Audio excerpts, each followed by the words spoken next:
c'est 22-23 € le livre. Et j'en ai acheté 3. Le premier, c'est l'intégrale des contes de Grimm, que je suis très contente d'avoir trouvé. Parce que je voulais justement un livre avec l'intégralité et d'être tombée dessus par hasard. Je suis trop contente parce que c'était pas celui-là que je cherchais. J'ai pris un livre sur les histoires des chevaliers de la table ronde. Il y a aussi le Graal, toute cette histoire dedans. Parce que je trouvais ça super intéressant aussi. Parce que finalement, les gens le connaissent pas tant, à part Excalibur, Merlin, Graal, Arthur. Voilà, bon. Je pense que la plupart des gens connaissent juste ça et pas plus. Et évidemment, un livre qui est notre livre de ce soir. Le livre sur la mythologie grecque.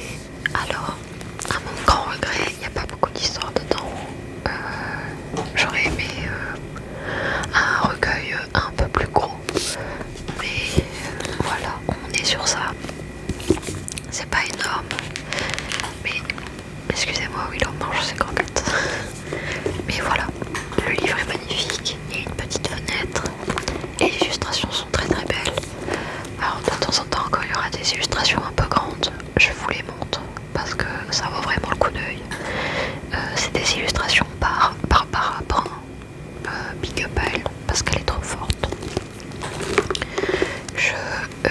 Le livre sera juste devant moi ici. Donc je regarde par là, tu sais pourquoi. Comme ce soir on lit les 12 travaux d'Héraclès et non d'Hercule. C'est très long. Donc pour ceux qui connaissent déjà un peu l'histoire, sachez qu'on s'arrêtera à son 6e travaux, celui des écuries d'Augias, ou d'Augias, je ne sais pas comment vous voulez le prononcer, parce que sinon ça fait très très long. Et j'ai déjà filmé le début où je lis, et arrivé à la moitié, j'étais à 40 minutes de vidéo. Donc on va se contenter de lire la moitié, et la prochaine vidéo ce sera l'autre moitié. J'attendrai pas 10 jours pour vous la sortir, je vous la sortirai au bout d'une semaine parce que sinon je trouve que ça fait trop par rapport à une histoire. Bref, ceci étant dit, je lis. Je m'excuse si je bégaye ou si je mâche mes mots. Il est 22h30 et j'ai eu une très longue journée. Voilà, merci de ta compréhension. Et maintenant, on commence. Alors, autrefois, dans la ville grecque de Thèbes, vivait la belle Alcmène et son époux Amphitryon. Le jour de leur noces, peu après avoir échangé leurs vœux, Alcmène confia à son mari une demande solennelle. Elle souhaitait ardemment qu'il venge la disparition de ses 8 frères, en punissant l'ennemi qui leur avait ôté la vie. Amphitryon, sensible au chagrin de sa bien-aimée, jugea la requête honorable et accepta. Il partit donc dès le lendemain à faire justice, le cœur vaillant et plein d'espoir des retrouvailles prochaines avec sa douce Alcmène. Mais tandis qu'Amphitryon était à la guerre, occupé à accomplir la vengeance réclamée par sa femme, Zeus, qui voyait tout et savait tout, ne put s'empêcher de remarquer la jeune beauté laissée seule dans son palais. Qu'importe qu'elle fût mortelle et non déesse, le roi des dieux trouva Alcmène si agréable à regarder qu'il ne put résister à la tentation de l'approcher. Je te montre l'illustration. Je trouve ça très mignon. J'aime beaucoup.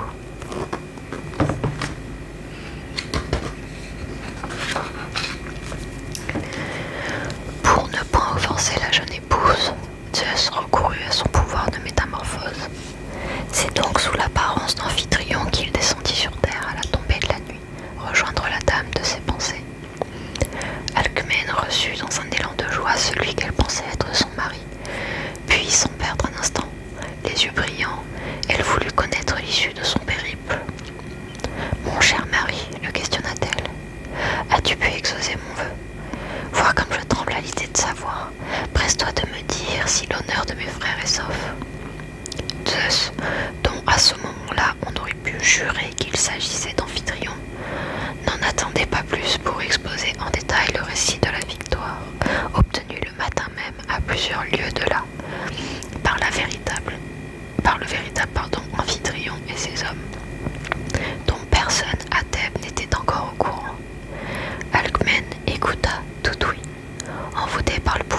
Zeus qui resta à ses côtés la nuit entière. Le lendemain, quelle ne fut pas la surprise d'Amphitryon quand il retrouva Alcmène et que sa belle le reçut sans plus d'effusion, comme si elle l'avait vu la veille. Le récit il fut encore plus étonné, pardon, c'est Willow qui m'a fait peur.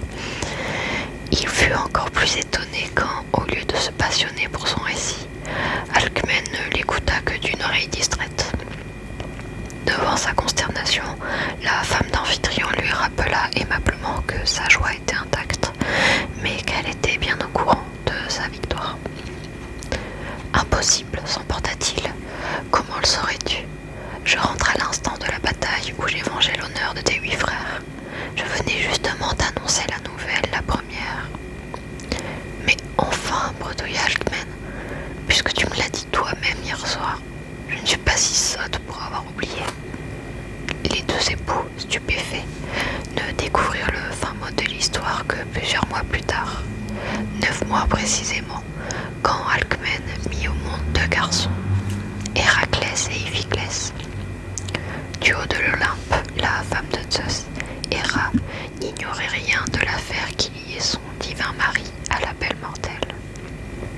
Jalouse au plus haut point, elle était détestablement contrariée par cette nouvelle infidélité. Voilà pourquoi, quelques semaines après la naissance des jumeaux d'Alcmène, ne pouvant plus contenir longtemps sa fureur, Héra envoya 2 serpents venimeux dans le berceau des nouveau-nés. Toutefois, ce jour-là, nul ne pouvait se douter de ce qui allait arriver.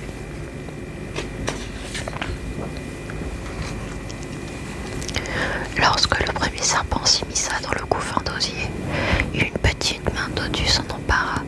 L'instant d'après, le deuxième serpent fut saisi de la même façon, et voici ce qu'il se passa. Le tout jeune Héraclès, rien qu'à la force de ses poings, noua entre eux le corps des reptiles, si fort qu'il les étrangla. En découvrant sa vengeance stoppée net par un enfant de quelques mois, Héra considéra que cet exploit comme un avertissement. Aussi, elle en fut quitte avec Héraclès pour cette fois.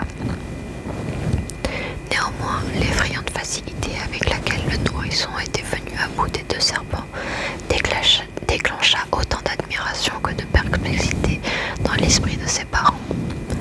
Alcmène et Amphitryon se rendirent à l'évidence. Un tel prodige était impossible pour un humain. Ils ne doutèrent plus désormais que dans les veines d'Héraclès coulait du sang divin. Alcmène jura qu'elle n'avait rien à se reprocher, et Amphitryon, à force d'y penser, finit par y voir clair.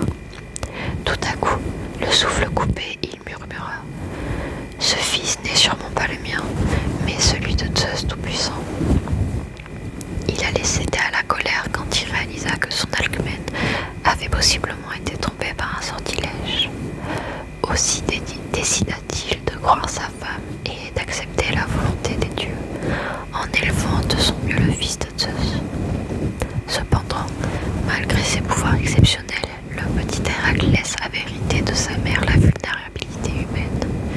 Il ne restait donc à Zeus à affranchir son fils de cet état contraignant, afin qu'Héraclès puisse pleinement accomplir sa destinée. Or, la tâche n'était pas aisée, car il n'y avait qu'un seul moyen d'acquérir l'immortalité. L'enfant devait être nourri au sein d'une déesse. C'est dans cette perspective que le souverain du ciel envoya son messager, le dieu Hermès, sur terre chercher Héraclès. Ce qui fut dit fut fait, et Héraclès rejoignit l'Olympe dans les bras d'Hermès à la faveur de la nuit. Comme le petit semblait être affamé à son arrivée, Zeus y vit l'occasion pour lui transmettre le don. Le don d'immortalité. Il posa donc d'autorité le bébé sur le sein d'Héra endormi, afin que l'enchantement s'accomplisse. Quand Héra se réveilla pour reposer cet enfant qui n'était pas le sien, il était déjà trop tard. Héraclès était des leurs, il avait absorbé le pouvoir d'immortalité. Héraclès grandit parmi les humains, aux côtés de son frère jumeau Iphiclès, de sa mère Alcmène et de son père adoptif Amphitryon. Sous le regard attentif de son père naturel, Zeus,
C'est ainsi que, de passage à Thèbes, Héraclès apprit l'infortune du roi Créon.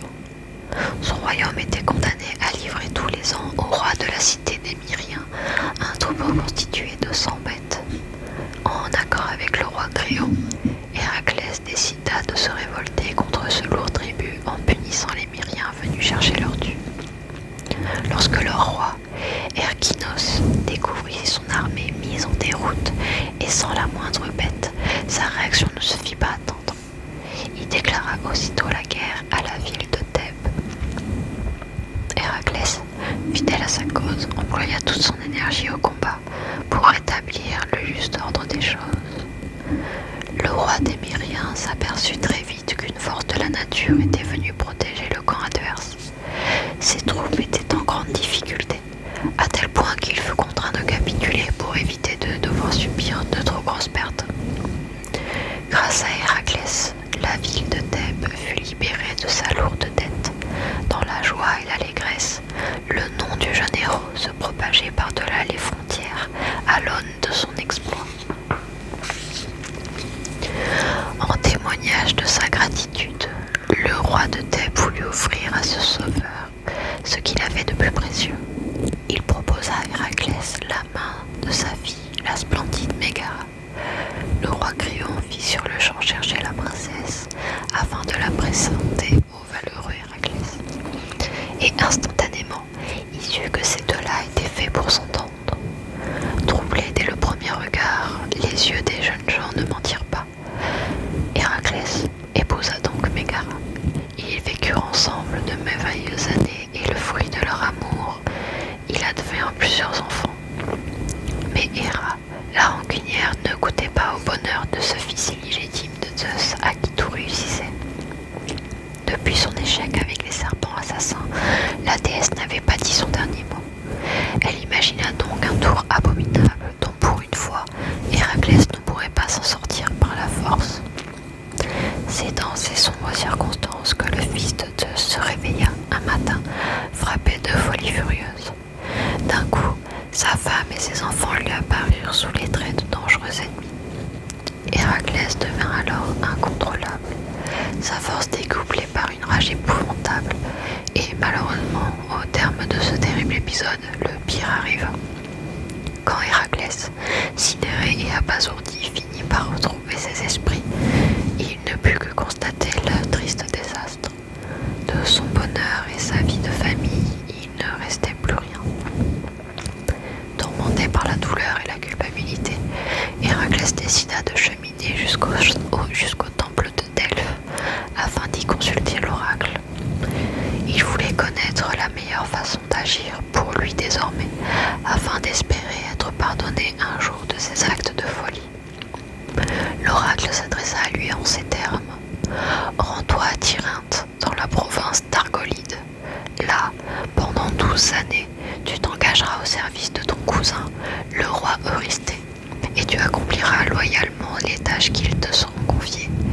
Alors seulement, ton âme et ton cœur connaîtront de nouveau la paix. » Héraclès reprit donc son voyage en direction de Tirynthe et se présenta devant le roi de l'Argolide, en lui exposant droit dans les yeux le motif de sa venue. Je te montre les images de Hercule et Mégara ensemble. Et malheureusement, il est beau cassé, littéralement, après ce qui s'est passé.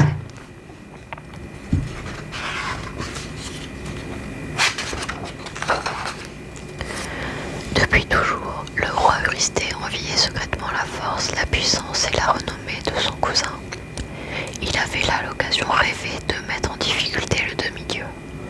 D'ailleurs, les idées perfides étaient loin de lui manquer. En effet, à l'insu de tous, la déesse Héra lui soufflait déjà une série d'épreuves insurmontables. Eurysthée sortit de sa longue réflexion pour faire part à Héraclès du premier travaux qu'il allait lui confier. Depuis des années, dans la campagne de Némée, non loin de Corinthe, sévit un lion infernal. Pas un jour, pas une nuit ne se passe sans qu'il sème la terreur et s'attaque à tous ceux qui ont le malheur de croiser son chemin. Charge-toi de venir à bout de cette maudite créature. Tu devras, pour preuve de ta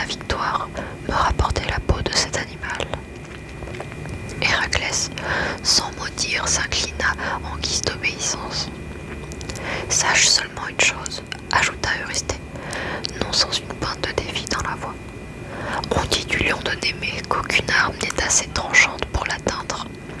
Maintenant, hâte-toi de te mettre en route et ne me déçois pas. Héraclès resta imperturbable. Il rassembla son arc, son épée, une massue et un filet solidement dressé avant de prendre la direction de Némée. Quelques jours plus tard, au petit matin, on va attendre 2 secondes.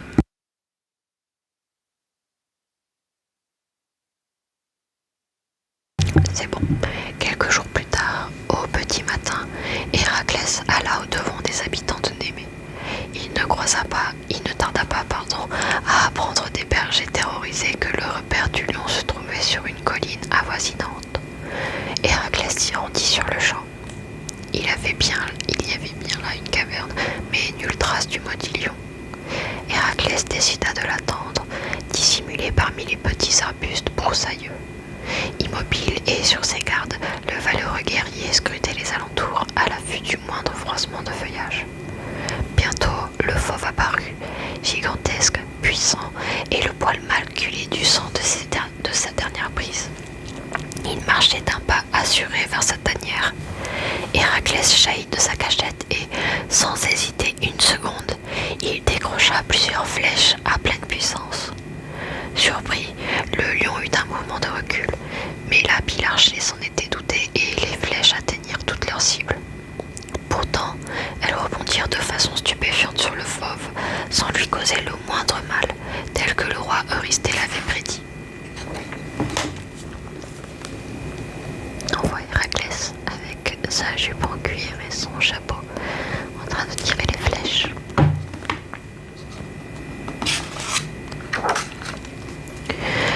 Héraclès réagit aussitôt en dégainant son épée. Il asséna un coup terrible sur le flanc du fauve. Rien n'est fit. La peau du lion de Némée était plus dure qu'un rocher. Toutefois, la bête agacée rugit en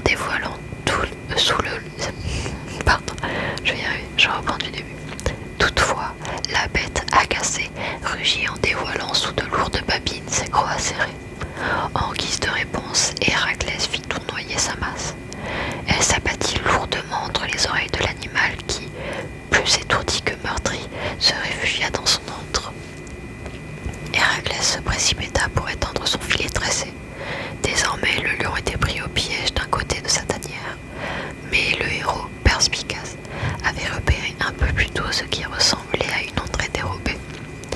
Il se hissa donc jusqu'à la paroi de la grotte et réussit à entrer dans l'antre du lion. En s'apercevant qu'un humain avait pénétré sur son territoire, le fauve se sentit menacé. Il poussa un rugissement qui s'étendit jusqu'aux portes du village et épouvanta les habitants de Némée.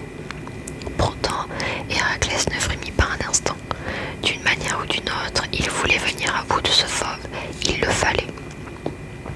Au vu de la fermeté inconcevable de la peau du lion de Némée, l'intrépide guerrier se douta que les armes ne lui seraient d'aucune utilité dans cette épreuve. Le combat devait donc se poursuivre à main nue. Profitant de ce que le lion, retranché dans sa cavité, ne pouvait prendre d'élan, Héraclès n'écouta que son courage. Il fonça sur la bête, prit sa gorge à bras le corps et serra de toutes ses forces. Au bout de quelques minutes, le lion sanguinaire s'écroula à terre. Héraclès resta assis là un moment à reprendre son souffle tout en contemplant son colossal adversaire. « Quelle sacrée vilaine bête !» s'exclama-t-il. « Et maintenant, comment vais-je m'y prendre pour lui ôter sa peau ? Aucune arme n'est assez puissante pour passer au travers d'une telle cuirasse. » Soudain, une idée lui vient. Pourquoi ne pas détacher une des griffes acérées de l'animal et s'en servir comme d'une lame ? Comme il n'avait pas d'autre solution, Héraclès essaya, et il n'en crut pas ses yeux. La peau du lion, impénétrable tout à l'heure, céda sans la moindre difficulté sous l'entaille de ses griffes. Héraclès s'éloigna ensuite humblement de la grotte, son trophée sur le dos. Zeus, pour célébrer l'exploit de son fils, traça dans le ciel la constellation du lion. De retour à Tirynthe, le roi Eurysthée fut estomaqué en apprenant la victoire d'Héraclès contre le lion de Némée. Pris de panique, il interdit à son cousin l'accès à la ville de Tirynthe et lui fit savoir que désormais, l'ordre des prochains travaux lui serait annoncé par la voix d'un messager spécial, dépêché aux portes de la ville pour l'occasion. C'est donc un messager qui se présenta à Héraclès et lui apprit que, non loin d'Argos, à Lerne, vivait un monstre dans les marécages. Cette créature fort dangereuse avait pour nom l'hydre de Lerne, dont les 9 têtes de serpent dévoraient quiconque osait s'aventurer dans les parages.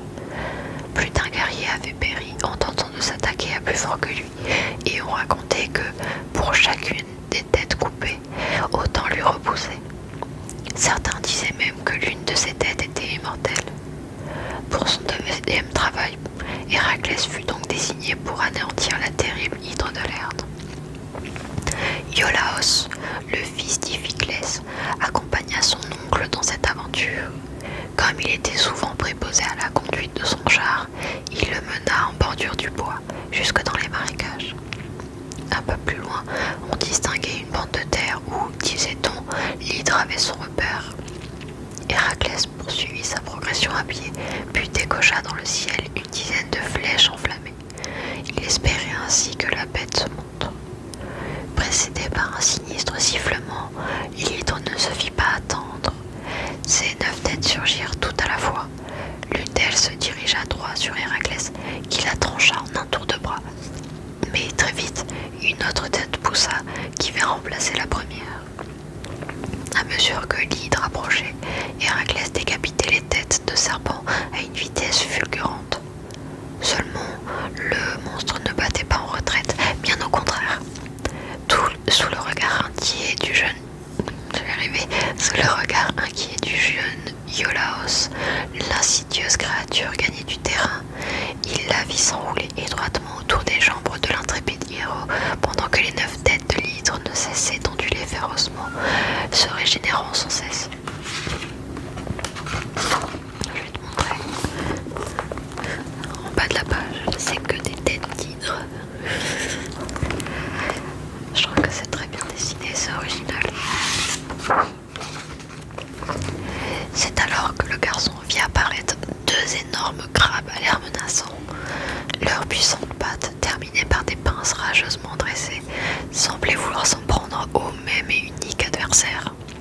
Ce renfort agressif avait été envoyé par la déesse Héra, dont la colère jalouse ne faiblissait pas.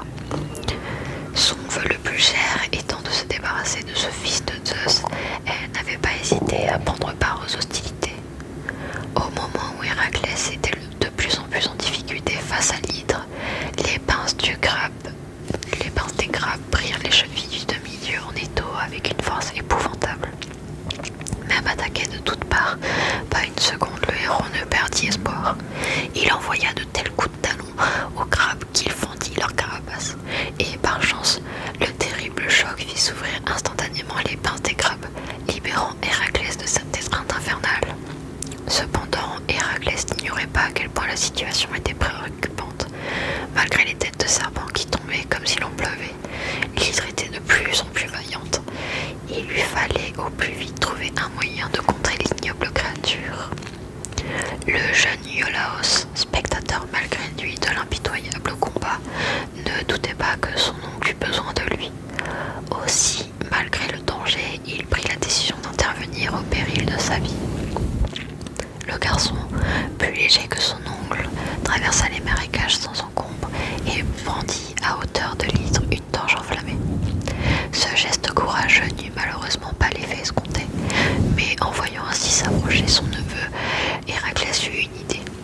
Puisqu'il décapitait sans relâche les têtes de l'hydre, le guerrier cria à son neveu d'appliquer la torche en feu sur chaque coup tranché. Pour la première fois, Héraclès parvint à prendre le dessus sur l'hydre. L'action du feu, naturellement cicatrisante, refermait les plaies de la bête cruelle, rendant impossible l'infinie régénérescence des têtes de serpent. Il y a un petit crabe et Iolaos avec sa torche.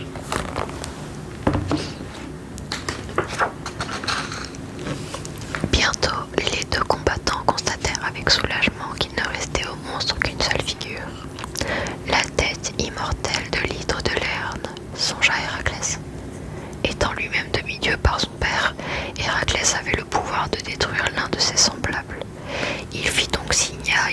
Héros de s'éloigner et prit son élan pour asséner le coup fatal à son adversaire. Avec la lame aiguisée de l'épée, Héraclès trancha l'ultime tête de serpent. Alors Héraclès tenta le tout pour le tout. Il s'accrocha au cou de l'hydre et enfouit sous la terre marécageuse. Je suis désolée, hein, c'est la fatigue.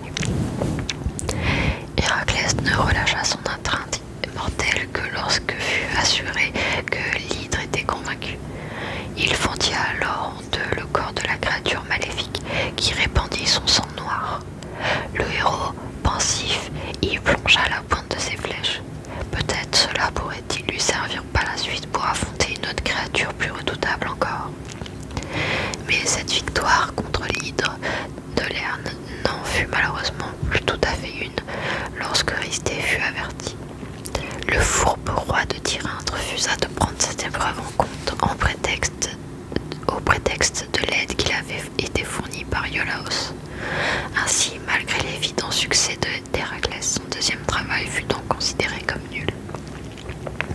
Pour accomplir son troisième travail, Héraclès dut recourir non pas à la force, mais à ses talents de chasseur. Il s'agissait de capturer vivante la biche d'Artémis. Cet animal aux sublimes cornes d'or s'était échappé jadis de la forêt d'Arcadie, quand la déesse de la chasse avait voulu l'atteler à son char. Le roi d'Eurysthée eût donné n'importe quoi pour posséder pareille merveille. Aussi, comme un caprice, il chargea son obligé de réaliser son souhait. Si la bête n'était ni redoutable ni maléfique, sa chasse n'en fut pas moins une véritable épreuve de patience. Héraclès poursuivit sans relâche la précieuse biche au fil des jours, des semaines et des saisons, mais elle semblait toujours deviner ses intentions. Au bout d'une année entière, après 1000 tentatives infructueuses, Héraclès perçut soudainement un changement. La biche aux cornes d'or, d'habitude si maligne et rusée, semblait s'être lassée de cette interminable traque. Fatiguée d'avoir tant bondi parmi les collines, les roches et les forêts, elle voulut trouver un peu de repos, ne serait-ce qu'une nuit. L'animal s'allongea alors un soir sur un tapis tendre de fleurs et s'endormit profondément. Mais à l'aube, lorsque la biche ouvrit les yeux, il était déjà trop tard. L'infatigable Héraclès venait tout juste de la capturer avec son filet. Pour la première fois depuis le début des travaux, Eurysthée ne bouda pas son plaisir en apprenant le succès de son cousin. Son enthousiasme ne l'empêcha pas de choisir une quatrième épreuve toujours plus sournoise et autrement plus arrêtante. Bientôt, le messager du roi de Tyrinthe s'adressa à Héraclès en ces termes. Aux frontières de l'Arcadie, là où coule la rivière érimante, un sanglier fou ravage la contrée. On dit qu'il n'a peur ni des hommes ni des bêtes et que ses défenses sont longues comme le bras. À toi de capturer ce sanglier. Cependant, tu devras rapporter au roi l'animal vivant. Et Héraclès se mit en route afin d'accomplir sa mission. En arrivant quelques jours plus tard au nord de l'Arcadie, la montagne était enneigée. Sur le sol immaculé, la trace du sanglier fut facile à repérer. En revanche, la taille de ses empreintes avait de quoi impressionner. Héraclès redoubla de vigilance à mesure qu'il avançait. Enfin, il lui sembla entendre des grognements sourds en direction d'un fourré. La main portée sur l'épée, Héraclès s'approcha avec précaution, impatient et curieux de découvrir l'animal qu'il traquait depuis plusieurs jours déjà. C'est en repoussant les branches d'épaisses broussailles pour mieux voir au travers qu'Héraclès tomba nez à nez avec son adversaire. Un sanglier d'une envergure colossale se tenait face à lui, tout aussi surpris. Je te montre Héraclès et le sanglier. Là, on a la tête du roi, mais pas très intéressant.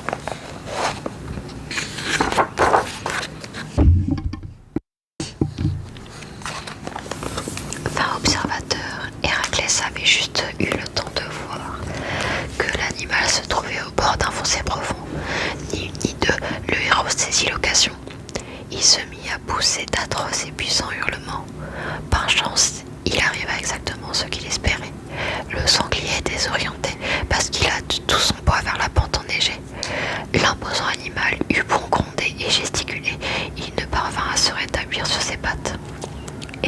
Héraclès profita de cet avantage pour le recouvrir de son filet, doublé de solides cordes bien arrimées.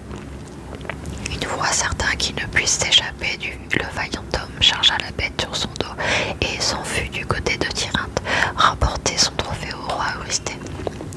Quand on annonça le retour d'Héraclès aux portes de la ville, avec sur son dos le sanglier d'Érymanthe ligoté, il s'en fallut de peu que le roi ne tombe à la renverse. Eurysthée fut affreusement contrarié d'apprendre avec quelle facilité son cousin était parvenu à ses fins. Ce n'est pourtant pas faute de lui avoir confié des travaux réputés insurmontables, s'emporta le roi de Tirynthe. Dans ces conditions, Eurysthée s'accorda un délai de plusieurs jours pour décider quel serait le prochain défi à relever. Il tenait absolument à éprouver son cousin par un travail hors du commun. Enfin, le messager du roi se présenta devant Héraclès. Les écuries du roi Augias sont les plus répugnantes et les moins bien entretenues du pays. Des montagnes de fumier qui y sont assez dégagent une odeur tellement nauséabonde qu'elle incommode tous les villages alentours. Pour effectuer le 5e de tes travaux, tu devras nettoyer de fond en comble ces écuries en une journée et pas une minute de plus. Héraclès, intrigué à l'idée de rencontrer ce roi capable d'abandonner ses écuries dans l'état qui lui avait été décrit, partit sans tarder vers le royaume d'Augias. À mesure qu'il approchait, ses narines lui confirmaient un peu plus qu'il était dans la bonne direction. Quand le roi apprit le motif de la visite d'Héraclès, il le reçut bien chaleureusement. Depuis des années, partout sur ces terres, la bouse et le crottin s'entassaient. Il était bien heureux qu'Héraclès propose de s'en occuper, mais au moment où le héros lui précisa le peu de temps dont il disposait, Augias ouvrit de grands yeux circonspects. « Est-ce que vous avez bien dit une journée ?» lui fit-il répéter. « Parfaitement, Seigneur, et pas une de plus », lui confirma Héraclès le plus sérieusement du monde. Le roi Augias partit alors dans un grand éclat de rire. « Je n'en ai jamais entendu de si drôle. Connais-tu seulement l'état de mes écuries? Et à toi seul, en si peu de temps, tu n'y arriveras jamais, même robuste comme tu es. » Sans tenir compte de ces paroles, Héraclès partit repérer les lieux afin de déterminer la meilleure façon d'accomplir sa mission. De prime abord, il fut forcé d'admettre que l'immondice régnait en maître. Les écuries étaient immenses et n'avaient peut-être pas été balayées depuis des dizaines d'années. Cependant, Héraclès remarqua le passage du fleuve Alphée, non loin des bâtiments, et il lui semblait que ce détail pouvait être exploité. En effet, si Héraclès était excessivement fort, il n'en était pas moins fin stratège. Au moyen d'un barrage, il réussit à détourner l'eau de façon à ce que le fleuve se dirige droit vers les écuries. Ainsi, au lieu de charrier des seaux et des seaux de crottin pendant des heures et des jours, la force de l'eau emporta avec elle toutes les immondices en quelques minutes. Lorsqu'il découvrit les compartiments des chevaux d'une propreté aussi irréprochable que soudaine, le roi Augias fut ébahi. Mais en apercevant Héraclès sur le coin de son allée, il le héla. « Où pars-tu donc ainsi? Mes écuries sont propres et pour cela je te paierai. J'y tiens, avec quelques-unes des meilleures bêtes de mes troupeaux. Cependant, tu ne peux pas l'ignorer, mes écuries sont aussi propres, inondées.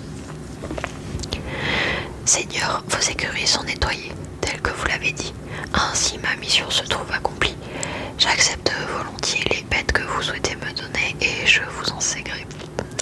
En ce qui concerne l'Alphée qui court entre vos bâtiments, je suis certes au courant.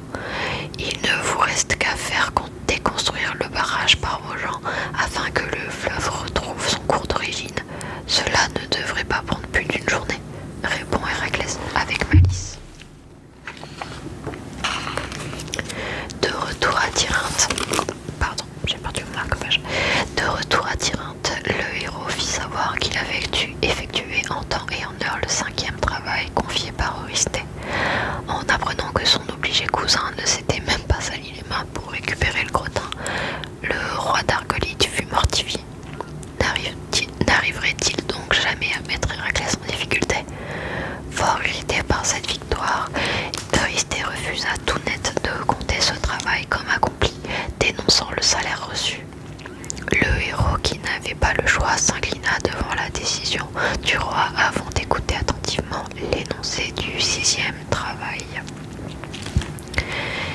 Et c'est ici qu'on s'arrête pour ce soir. On est déjà à une quarantaine de minutes de vidéo. Je vais filmer dans la foulée la vidéo. Je pense que pour la deuxième partie, je vais pas filmer en binaural, mais en stéréo. Comme ça, ce sera peut-être beaucoup plus agréable pour toi que de me voir faire des droite-gauche comme une girouette. Voilà, je te fais de gros bisous. J'espère que ça t'aura plu et que c'est une idée qui te plaît et qui te convient, parce que je pense qu'on va lancer une série là-dessus. Et je te souhaite une très bonne nuit, que tu dormes bien et qu'on se revoit d'ici